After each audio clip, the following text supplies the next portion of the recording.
September 19th, 1942, 27,000 feet above Berlin. Oberleutnant Wilhelm Johnnen's gloved hand tightened on the throttle of his Messerschmitt Bf 109G2 as he watched the impossible unfold through his gunsight. The British aircraft ahead maintained a speed that shouldn't exist, not at this altitude, not for a bomber. His own fighter, the Luftwaffe's latest variant, equipped with the DB605A engine, producing 1,475 horsepower, was giving everything it had. The manifold pressure gauge kissed the red line. The engine temperature climbed toward dangerous territory, and still the gap widened. "He's pulling away," Johnen transmitted to his wingman, the words tasting like defeat. The British bomber had no gun turrets, no defensive armament visible through the crystal-clear September sky, just a sleek wooden fuselage painted in photo-reconnaissance blue. Twin engines humming with a confidence that bordered on mockery. The pilot was Flight Lieutenant D.W. George Perry of No. 105 Squadron, flying de Havilland Mosquito W4051 on only the fourth operational sortie of its type over Germany. What Perry represented was the beginning of a 6-year humiliation that would expose every weakness in German fighter design and prove that sometimes the greatest weapon isn't armor or guns, but speed so absolute that your enemy simply cannot reach you. The humiliation began not with combat, but with intelligence reports that seemed too absurd to believe. In early 1941, Abwehren agents in neutral Sweden transmitted specifications for a new British bomber under development. The details read like propaganda: a bomber constructed primarily from wood, laminated birch plywood bonded with Ecuadorian balsa and Canadian spruce. No defensive armament, no gun turrets, just 2 crew members betting their lives on speed alone. Estimated top speed over 400 miles per hour at altitude. The Reichsluftfahrtministerium's technical assessment, filed in March 1941, dismissed the concept entirely. Hermann Friedrich Longy, an aeronautical engineer assigned to evaluate foreign aircraft development, wrote in his report, "The British claim speeds exceeding any fighter currently in service. This is either deliberate misinformation or reflects desperate resource constraints forcing them to build bombers from wood. This aircraft, if it exists, represents economic weakness, not technical innovation." The assumption was understandable. Germany had pioneered modern bomber design with aircraft like the Henkel He-111 and Dornier Do-17. These were proper military machines with defensive armament and armor protection. The idea that Britain would regress to wooden construction seemed to confirm Nazi propaganda about British industrial decline. The Mosquito became a joke before anyone had seen one. Pilots called it the Holz bomber, the wooden bomber, said with derision. Some called it Englisches Möbel, English furniture. The mockery would last exactly until the first attempted interception. When George Perry flew that September morning over Berlin, he was proving what German intelligence had dismissed. His route took him across the North Sea, then south toward the capital at 27,000 feet, an altitude where the air was thin enough to challenge German fighters, but perfect for the Merlin 21 engines with their 2-stage superchargers. Berlin's radar network detected the intruder at 0847 hours, reporting a single contact moving at impossible speed. Fighter controllers scrambled 12 Bf 109Gs from Jagdgeschwadron 27, climbing hard to intercept. Wilhelm Johnen led the first Schwarze to make contact. He spotted the Mosquito at 6 miles and pushed his throttle to maximum continuous power. The Gustav variant was Germany's most advanced fighter, capable of 406 miles per hour at optimal altitude. Johnen had flown combat missions since 1940, survived the Battle of Britain, accumulated 23 victories. He understood interception geometry perfectly. None of that knowledge mattered against what happened next. The Mosquito maintained steady course toward its photographic targets. Johnen closed to 3 miles, then 2, watching the British aircraft grow larger. At 1 mile, he prepared to open fire. Then George Perry advanced his throttles and the Mosquito accelerated. Not gradually, but with immediate response. The gap began opening. Johnen pushed his own throttle through the gate into emergency power, his airspeed indicator climbing past 400 miles per hour. The Mosquito pulled away regardless. For 8 minutes, Johnen pursued at maximum power. his engine temperature climbing into the red, his fuel consumption accelerating toward dangerous levels. The Mosquito maintained what appeared to be comfortable cruise, no sign of strain, just steady flight that left German pursuit behind. At 27,000 feet, the Bf-109G's performance was already degrading. The supercharger worked harder to compress thin air. Power output declined. The Mosquito's two-stage Merlin engines, specifically designed for high-altitude operation, maintained their rated power where German single-stage superchargers struggled. Johnen broke off the pursuit at 9:03 hours, his fuel state critical, his engine temperature dangerous. He watched the Mosquito disappear toward Berlin, untouched, unhurried, as if his entire Staffel's effort meant nothing. The comment report he filed that afternoon was devastating in its implications. Interceptions attempted at 27,000 feet. Enemy aircraft maintained speed exceeding our maximum sustained capability. Unable to close within weapon range despite 8 minutes at emergency power. Aircraft appeared to be wooden construction, twin-engine configuration, unarmed. Speed estimated at 420 miles per hour or greater. The report reached Jodgesquadron 27's headquarters, then climbed through Luftwaffe bureaucracy toward Berlin. At each level, officers read Johnen's account with growing disbelief. A wooden bomber outrunning the Bf-109? Every explanation was proposed except the obvious one, that Britain had built an aircraft fundamentally faster than Germany's best fighter.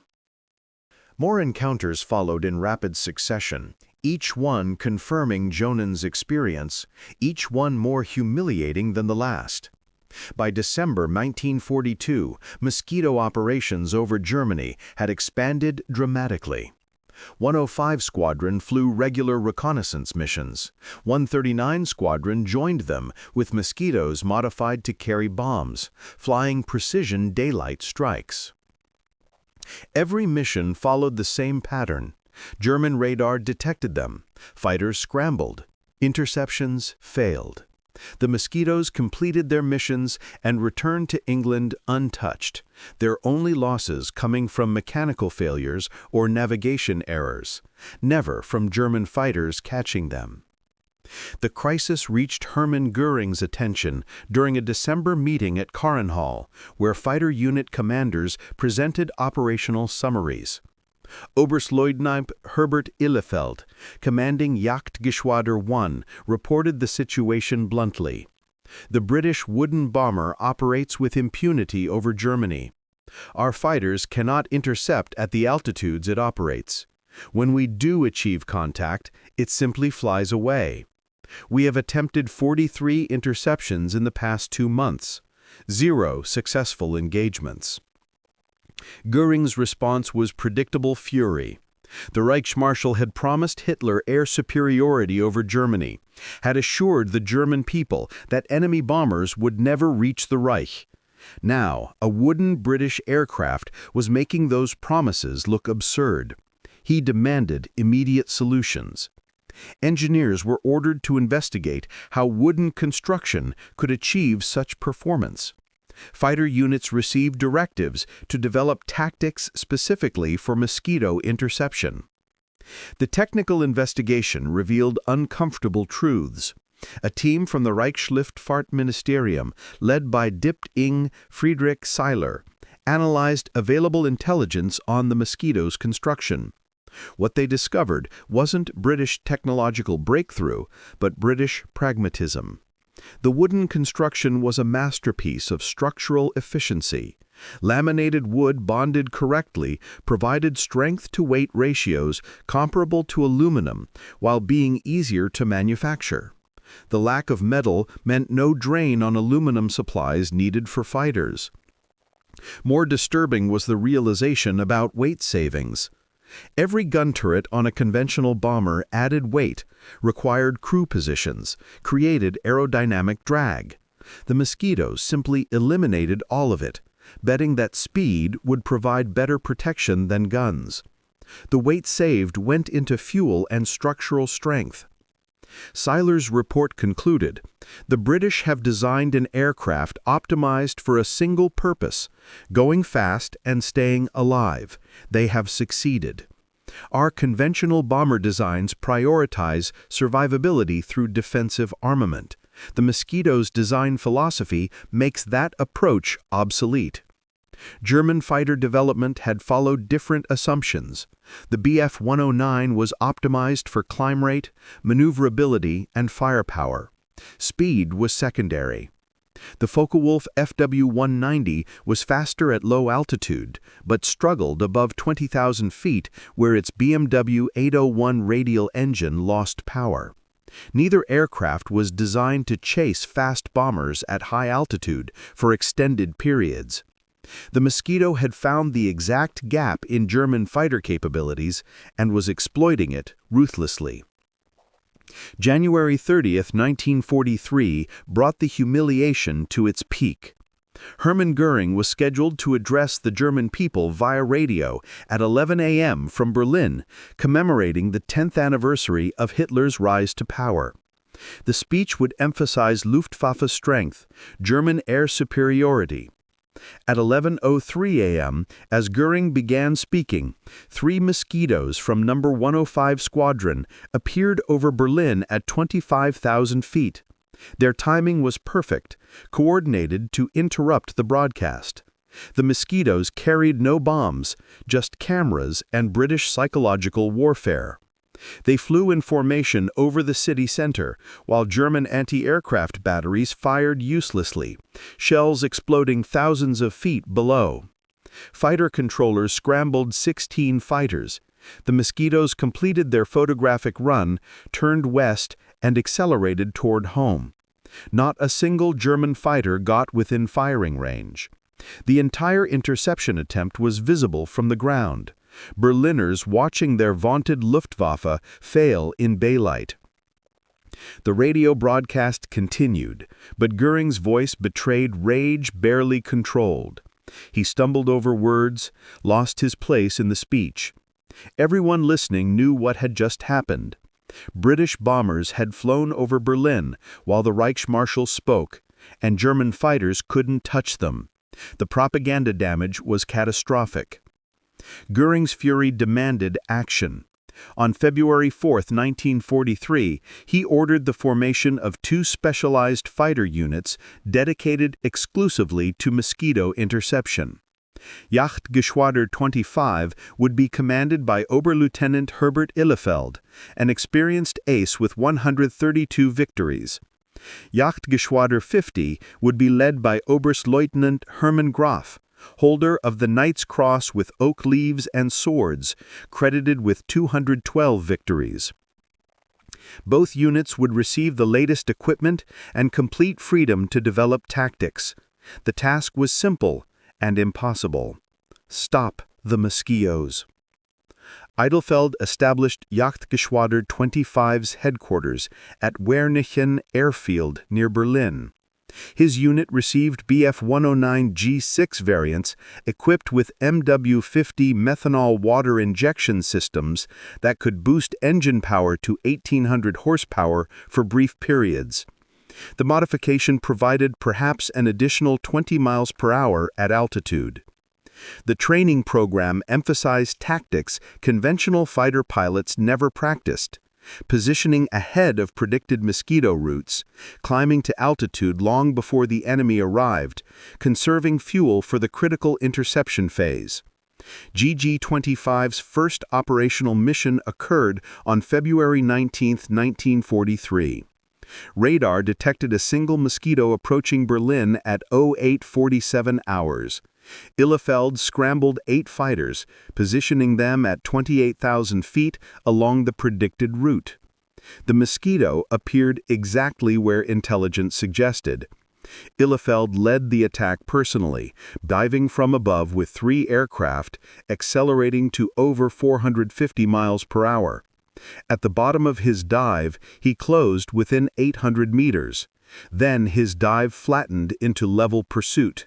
His speed advantage evaporated, and the Mosquito simply pulled away. Ihlefeld's combat report documented the failure with precision. Enemy aircraft maintained approximately 410 miles per hour in level flight at 26,000 feet. Our approach from above achieved temporary speed advantage through diving attack, but this advantage dissipated within 60 seconds. Maximum sustained speed of Bf 109G6 at this altitude is approximately 390 miles per hour. Enemy aircraft therefore possesses 20 miles per hour speed advantage that makes sustained pursuit impossible. Firing opportunity existed for approximately 4 seconds at maximum range.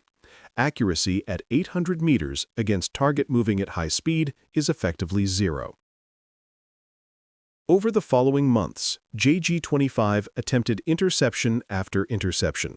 They refined tactics, improved positioning, gained experience. Nothing changed the fundamental equation.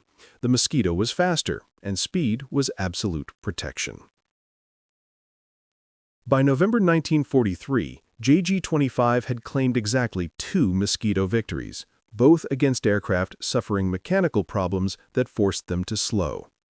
The unit had lost 9 fighters, not to Mosquitoes, but to RAF escort fighters. The specialized anti-Mosquito unit was bleeding itself trying to catch an opponent it couldn't reach. In November 1943, JG-25 was disbanded. The failure forced German engineers to confront uncomfortable questions.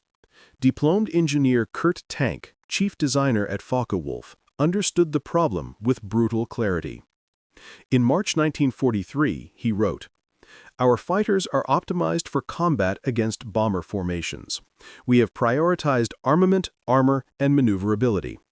The Mosquito proves that an aircraft optimized purely for speed creates a capability we cannot counter with current designs. Developing a fighter that can intercept the Mosquito requires fundamental redesign. This will take years we do not possess." Tank's own attempt at a solution was the TA-152H, a high-altitude fighter developed from the FW-190D. The aircraft featured lengthened wingspan, pressurized cockpit, and the Junkers UMO-213E engine with MW-50 injection, producing 2,050 horsepower. On paper, the TA-152H could reach 472 miles per hour at 41,000 feet, performance that should have dominated Mosquito operations. But development consumed time Germany couldn't spare.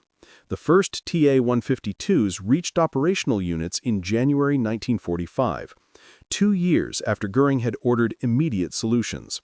Production totaled approximately 150 aircraft. The few that flew operationally encountered Mosquitoes twice, achieving 0 victories. Messerschmitt pursued the Me-262 jet fighter, promising speeds that would make the Mosquito's performance irrelevant. At 540 miles per hour, the jet could catch anything. But technical challenges delayed operational deployment until 1944. Even then, the Me-262's impact remained minimal. Terrible fuel consumption limited operational time to under an hour. Its engines required overhaul every 25 hours. Most critically, it was vulnerable during takeoff and landing. The few Me-262 pilots who engaged Mosquitoes discovered that speed alone wasn't sufficient. Lieutenant Fritz Müller of Jagdgeschwader Wenn 7 attempted an interception over Bremen on February 14, 1945. He spotted the Mosquito at 28,000 feet, his jet accelerating through 500 miles per hour. The Mosquito's crew saw him coming and turned. Not dramatically, just a steady rate turn the jet couldn't match. At 500 miles per hour, the Me-262's turning was gentle or impossible. Müller overshot, lost sight of his target, and returned to base, having fired no shots. Hermann Göring's rage at the Mosquito became legendary. On March 18, 1943, during a speech to German aviation industry leaders at Caron, a stenographer recorded his exact words. "It makes me furious when I see the Mosquito. I turn green and yellow with envy. The British, who can afford aluminum better than we can, knock together a beautiful wooden aircraft that every piano factory over there is building, and they give it a speed which they have now increased yet again. What do you make of that? There is nothing the British do not have. They have the geniuses, and we have the nincompoops." The statement circulated through German aviation circles. Despite efforts to suppress it, pilots and engineers recognized what Göring had admitted, that British pragmatism had defeated German technological pride. The Mosquito wasn't superior because of advanced technology or secret weapons. It was superior because de Havilland had identified exact mission requirements and built an aircraft that met them perfectly, sacrificing everything that didn't contribute to going fast and surviving.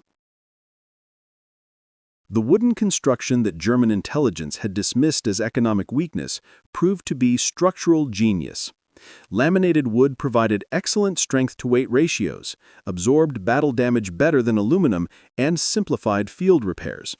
Several Mosquitoes returned to England with damage that would have downed metal aircraft.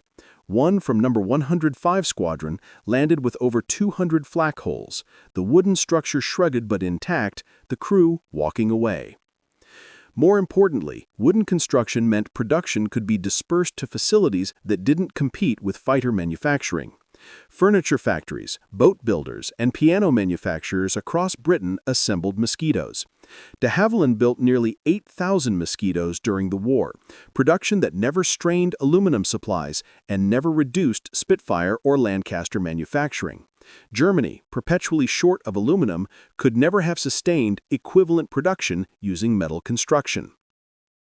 By mid-1944, the Mosquito had evolved beyond the aircraft that first appeared over Berlin. The B-16 bomber variant carried a 4,000-pound bomb. The FB-6 fighter bomber added 20mm cannons and rockets.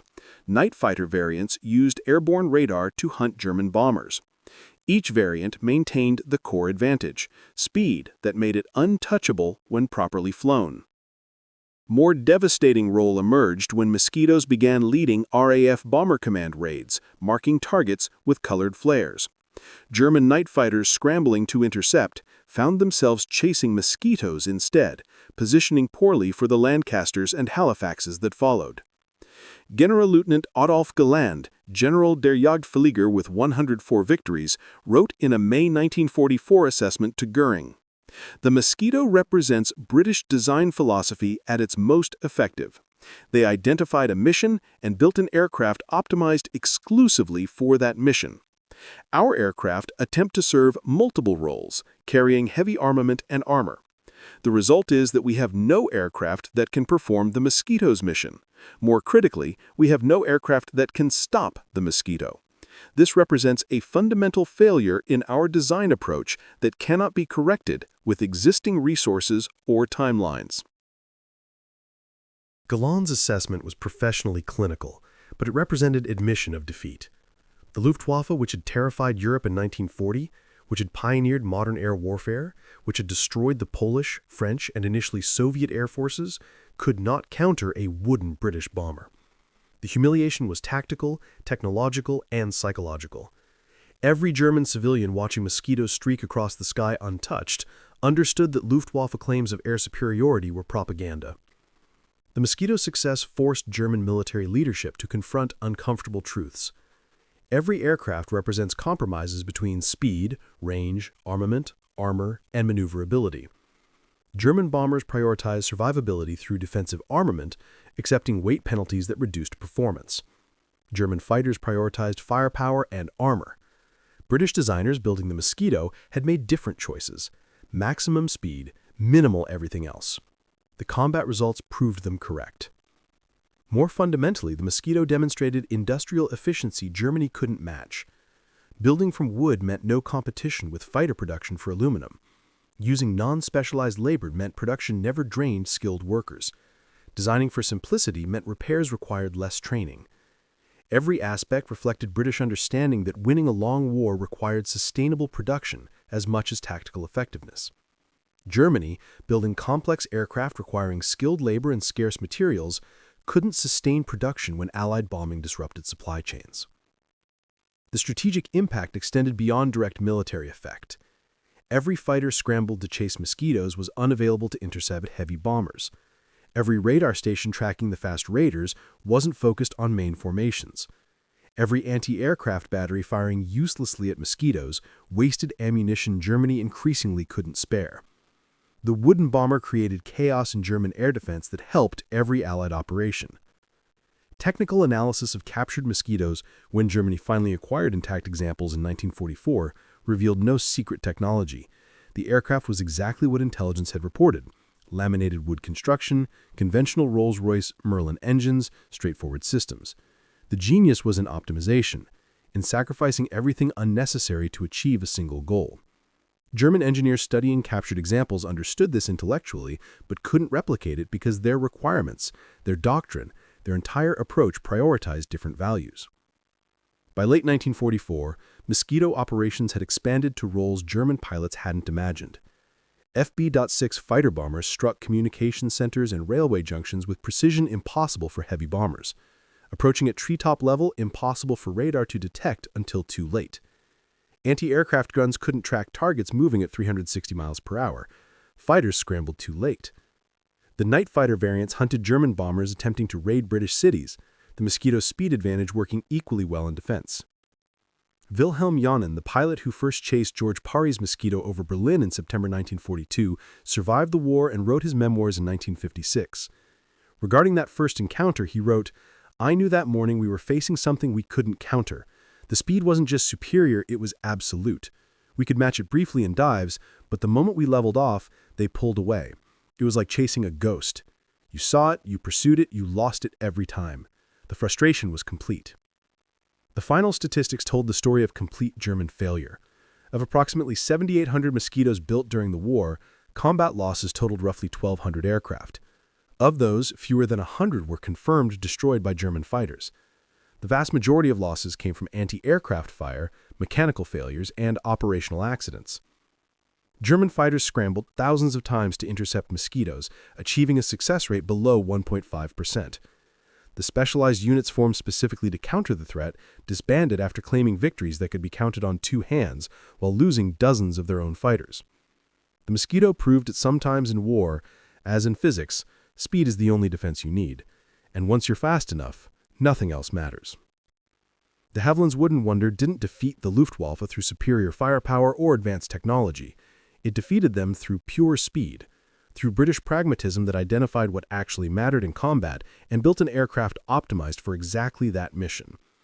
German engineering pride, Nazi technological confidence, and Luftwaffe tactical doctrine all shattered against the simple reality that an aircraft traveling 420 miles per hour cannot be intercepted by fighters limited to 390 miles per hour. The wooden bomber that German intelligence had dismissed as evidence of British weakness became a symbol of British ingenuity. The aircraft that flew over Berlin while Göring spoke, that led bomber streams with impunity, that turned German fighter pilots into frustrated spectators watching their enemy disappear into the distance. The Mosquito didn't just survive the war. It dominated its role so completely that German fighters stopped trying to catch it, accepting that pursuit was futile. The joke pilots made, "You see it, you chase it, you lose it," wasn't humor. It was admission of complete defeat. In the end, the hardest lesson was the fastest one. Germany's best pilots, finest fighters, and most advanced technology couldn't catch a wooden British bomber. Not because they lacked courage or skill, but because Britain had built something fundamentally better for its intended mission. The Mosquito proved that sometimes in war, as in physics, speed is the only defense you need. And once you're fast enough, nothing else matters.